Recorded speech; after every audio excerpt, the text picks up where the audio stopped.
Warning, if you have not seen the Bacon Air trilogy, I will kill you. I mean,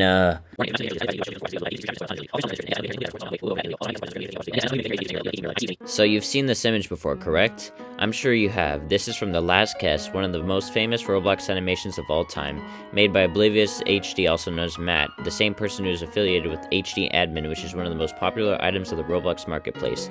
But today we won't be talking about the history of Oblivious HD nor The Last Guest. Today we'll be talking about a lesser known series, but also an even better series made by Oblivious HD. You've probably guessed it by now. Today we're going over the Bacon Hair, all 3 chapters, and what lies for the future of the series. So without further ado, let's have a chat about the Bacon Hair series.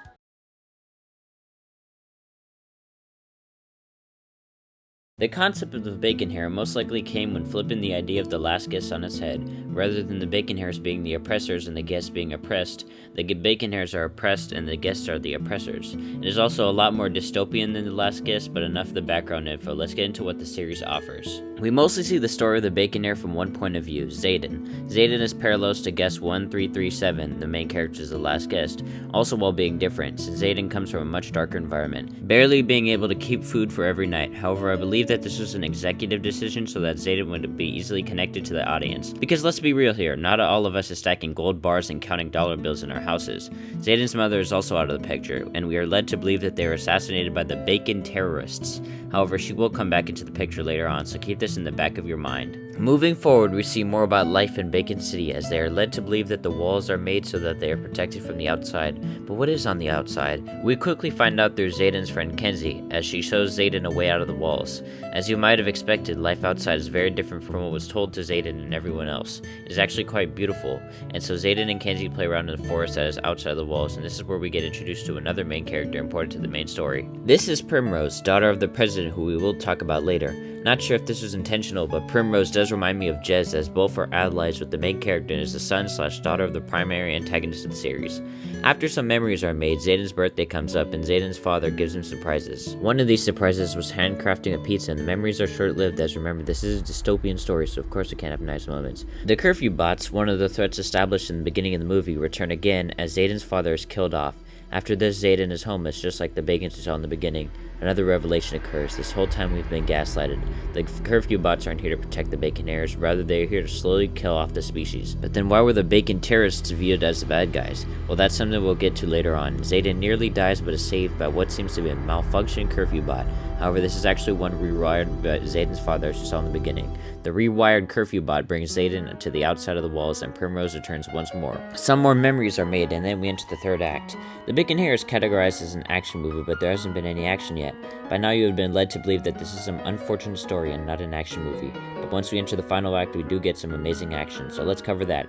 The final act of the first chapter begins with the reveal of the president. With the beautiful lighting and editing from the Oblivious HD team, he is made out to look like some god until he fully comes into the picture. I mean, he probably does have a god complex, as we'll see with more of his attitude later on. And we do get the introduction to the Xcelligence, which also have a super cool design. The rewired curfew bot, now named as Xcelligence, tries to fend off against them, and this is where the fight scene happens. There are much better fight scenes in the following chapters, but this fight scene already displays how much Matt has improved in animating.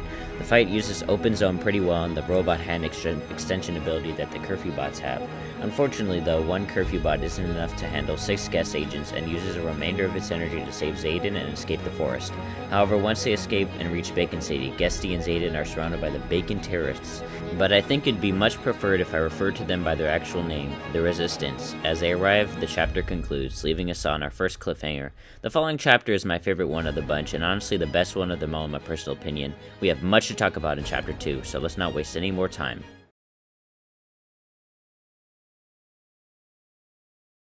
Oh boy, we have a ton to talk about in this chapter, so let's hop right into it. Continuing from the ending of chapter 1, the resistance surrounds Xaden and is about to destroy Guesty when the leader stops them. And the leader is none other than Kenzie's father.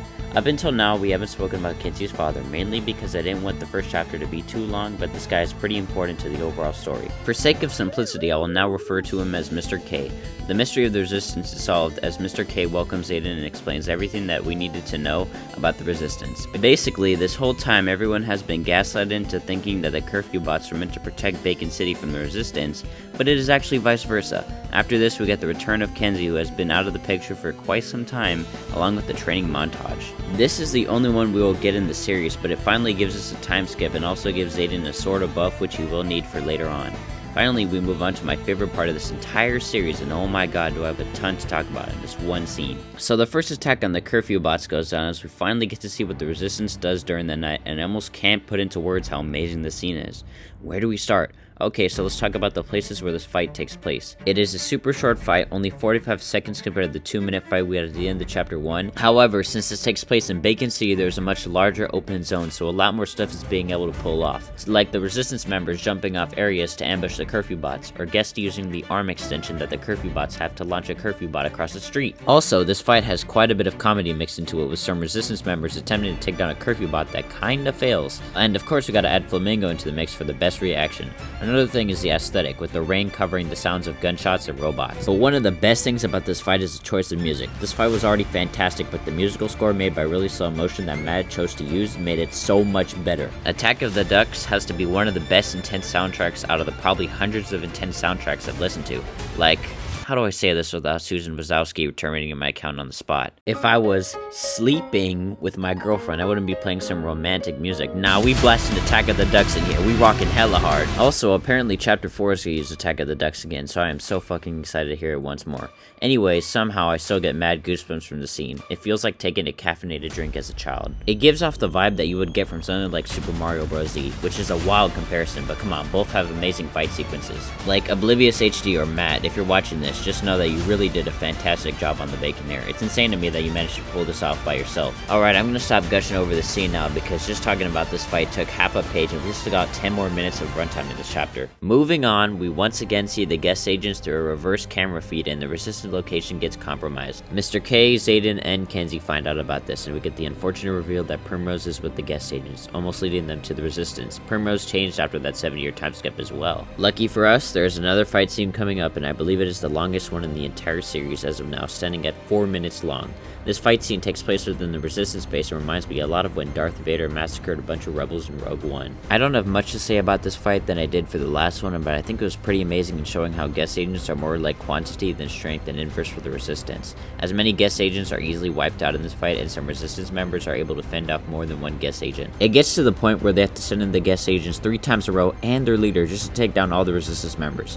However, I'm not going to bash on the guest agents too much, as they are still pretty strong, able to take out a ton of the resistance members. It is quite hard to choose which side exactly is stronger, but the guest agents overpower them with a lot more than the resistance can hold. We rarely get to see the full strength of Mr. K in this chapter because he does not fight the curfew bots and rather observes and leads the resistance, but it is displayed here when he is able to fight off 3 to 4 guest agents. One last thing about Mr. K, Dennis did an amazing job on Mr. K. Like, genuinely is one of the best motivational lines of the series, and it's really insane that Dennis did this, because no shade to Dennis, but he's usually the funny kind and not the motivational speaker kind. After the guest agents take down every single resistance member, the president returns once again and begins acting delusional, saying that the curfew bots create order and the resistance is destroying them and creating disorder.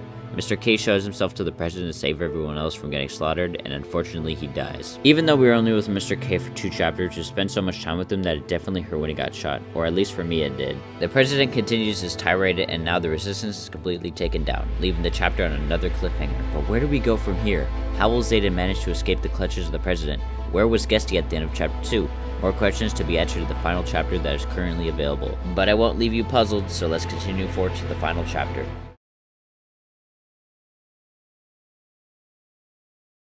I bet you're already tired from my rant about how amazing the second installment was, and since we have one more section after this to cover, I'm going to try to keep this brief. Although the final installment is definitely worthy of praise. So we finally get the answer to where is Guesty, as he is disguised as one of the curfew bots to save Xaden. One thing I am going to say is how the president's going to act like a smartass when this dude couldn't even tell the difference between a curfew bot and the one Xaden's father rigged. I know you guys are going to say something like, well, it was a 7-year time skip between when the president saw Xaden and when he took down the resistance. But come on, there's no way the dude wouldn't at least check what is up with that bot. Like, what did he expect? Some resistance member or guest agent vandalized it? Anyways, Xaden tries to run away in this super cool parkour scene and gets chased by none other than Primrose. The two have a confrontation and Xaden shows himself and Primrose gets shot. By who though? Well, this is when we get a new character limited to only this chapter. Introducing Xavier, and I believe that he was made just to piss off people. Like, no joke, this dude is insanely irritating. However, one bonus is that we do get to see how some guest agents would act. After this, Guesty somehow escapes without being noticed and knocks out Xavier. He saves Primrose, and Primrose barely survives from being shot. After this, the president finally reveals himself to Bacon City, stating that he has new advanced technology that will save them all. Of course, this is all lies, well, most of it, as he does say technology will terminate suffering and poverty once and for all. And with hindsight in mind, yeah, he was kinda right about this.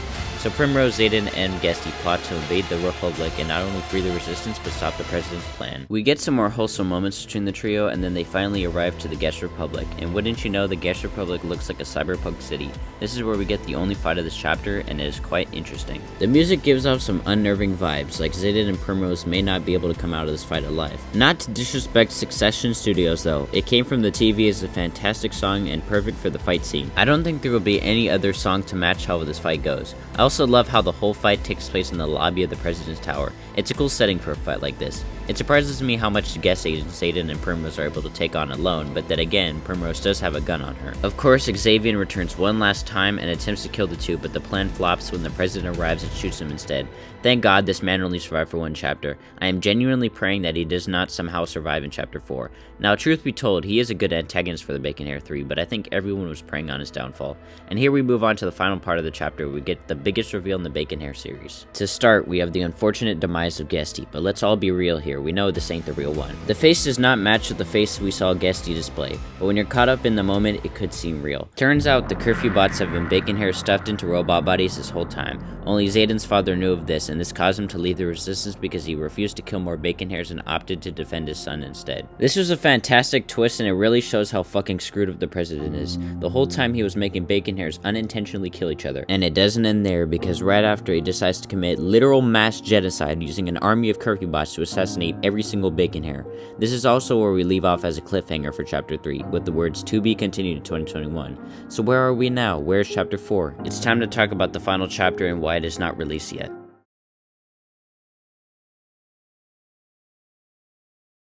Since Chapter 3 release, there have been many leaks related to Chapter 4, but I won't be talking about any of them just to respect Matt if you did not want any of them publicized. However, you can find them on your own, but might I warn you, you may be getting some spoilers of some awesome stuff that might happen in the final chapter. Anyways, in the early stages of doing this video, I was researching on Chapter 4 when I came across a video made by Chiseled. This video had been a small conversation between Matt and the YouTuber, and some important information came from this. Matt states he and a couple others were taking time off from social media due to working on animation for so long, and this does make sense.